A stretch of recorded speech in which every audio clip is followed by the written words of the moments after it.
അങ്ങനെ കോഴിക്കോട്ടേക്ക് തിരിച്ചു പോകാൻ പറഞ്ഞ ആദർശാണ് പിന്നെ തേജപ്പനെയും കൂട്ടിയിട്ട് വീണ്ടും എന്നെ കൂട്ടാൻ വേണ്ടിയിട്ടാട്ടോ ഇങ്ങോട്ട് വന്നത്. തേജപ്പന അവൻ്റെ അച്ചാച്ചന് ഐസ്ക്രീം ഒക്കെ വാങ്ങിക്കാൻ വേണ്ടിയിട്ട് പൈസ കൊടുക്കുന്നുണ്ട് കേട്ടോ. ഈ പൈസ ഒക്കെ വാങ്ങിക്കാൻ ഭയങ്കര ഡിമാൻഡ് തന്നെ, നമ്മൾ കൊടുത്താലൊന്നും വാങ്ങിക്കില്ല. പിന്നെ ഇതാ എൻ്റെ സാധനങ്ങളൊക്കെ എടുത്തിട്ട് ഞങ്ങൾ 2 ദിവസം ചേച്ചിയുടെ വീട്ടിൽ നിൽക്കാന്നുള്ള പ്ലാനിലാട്ടോ പോകുന്നത്. അപ്പോൾ തേജുവിന് ബാക്കിലിരുന്നാലാണ് കാഴ്ച കാണുക പറഞ്ഞിട്ട് അവൻ ബാക്കിലിരുന്നു.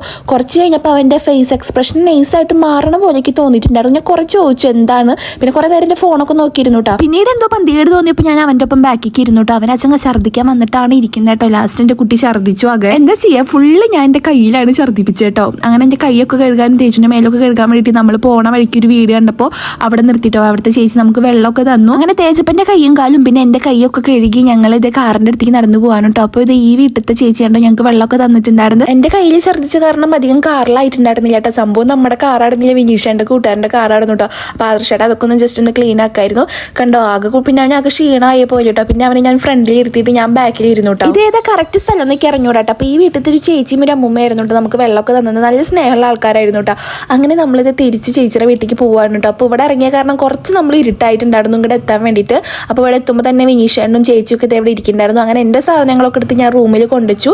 പിന്നെ ചേച്ചി ഞങ്ങൾക്കൊരു ഷേക്കൊക്കെ അടിച്ചു തന്നു കേട്ടോ. അപ്പോൾ അതൊക്കെ ഞാൻ ഇരുന്ന് കുടിച്ചു. ആദർശാനും ഞങ്ങളെല്ലാവരും കൂടി ഉമ്മറത്തൊക്കെ ഇരുന്ന് കുറേ നേരം വർത്താനം പറയായിരുന്നു കേട്ടോ.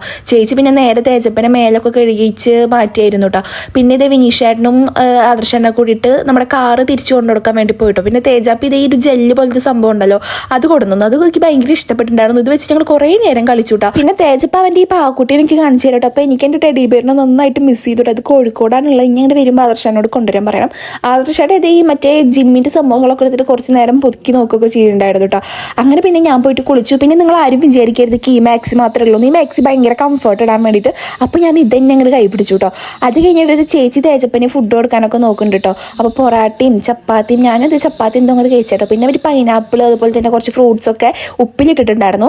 അപ്പോൾ അതിലെ കുറച്ച് സംഭവങ്ങളൊക്കെ എടുത്ത് കഴിച്ചിട്ടോ. കക്കിരിക്കായ, മാങ്ങ, ക്യാരറ്റ്, ആപ്പിളൊക്കെ മുളക് നല്ല ടേസ്റ്റുള്ളൊരു സാധനം ആയിരുന്നു കേട്ടോ.